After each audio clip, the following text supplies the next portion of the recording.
Ah, Skyreach. I have not been this close to her in many years.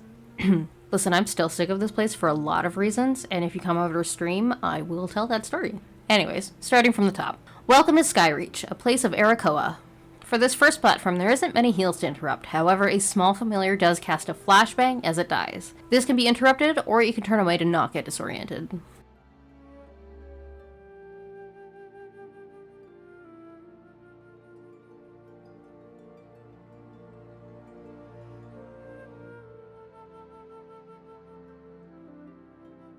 Now the first boss, Ranjit. He'll cast small wind walls around the platform that make a spinning wall around a small tornado. You want to avoid these. His piercing rush will do a decent amount of damage to a target. I have not seen his four winds in Timewalking in a long time, but be aware. This is a large vortex from the middle of the platform with four walls from the middle to the edge. You'll need to move around with them to avoid damage, and these ones hurt quite a bit. Continuing up the stairs, there are a few mobs that will cast Flash Heal, so interrupt that. In the boss room, the first Arakoa is actually quite a pushover, because he's not the boss. His construct, Eric Nath, is the boss. The first thing he does is a smash. This is in front of him, and only the tank should be here. He'll also emit a burst that does damage to everyone, and each time it's used, it does more damage. Finally, you want to make sure you're blocking the solar rays, as these allow the boss to charge up. They do a small amount of damage to you as you soak, but it's a better price to pay. Up yet more stairs, and out onto the next platform. The birds here will fixate, so there's not a ton that you can do on that one. Everything is mostly just damage.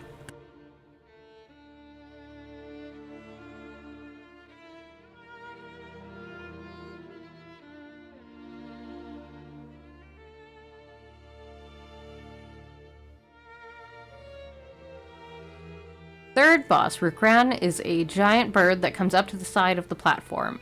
One mechanic I would advise especially leveling players and undergeared players to do is hide behind the pillar here for quills, as it does a pretty good amount of damage. Pierce armor is typically cast on the tanks, so tanks and healers need to be aware. I have yet to see it on Timewalking yet, but there are small bird ads that get summoned, and if they go down or cast near a pile of ash, they summon another bird. I remember these getting out of hand pretty quick. Sorry, I kind of have to show off my Demon Hunter BS here for the wind paths. This one can be a little tricky if you're not used to it. The correct way to go is around the edge where the wall is, against the wind.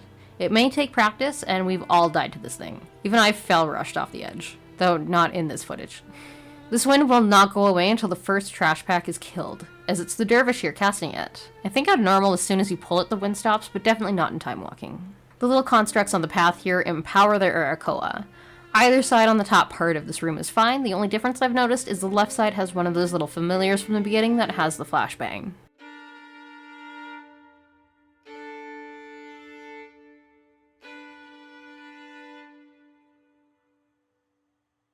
The mech at the top before the boss platform casts a solar detonation. Just move away from your group for this. And finally the boss, High Sage Virix. Cast down is going to be the first big mechanic. She summons down another Arakoa to grab a player and throw them off the edge. As such, it is best to place the High Sage close to the door to give ample time to deal with these ads. You'll still be able to do damage while you're being held, so take them out. They should also be stunned and slowed as well to help with time. I don't often see it in Timewalking, but Lens Flare will target a random player and with essentially a laser from the top of another spire. Simply run it away from your group as it does leave a trail behind you. Her solar burst is interruptible as well. Another thing I have yet to see in Timewalking is summoning a shield construct. This shields the High Sage and needs to be taken out before you can damage the boss again. And that's it for Skyreach. As always, I stream over on twitch.tv/senpai90. Thank you for watching, love you 3000, and happy Timewalking.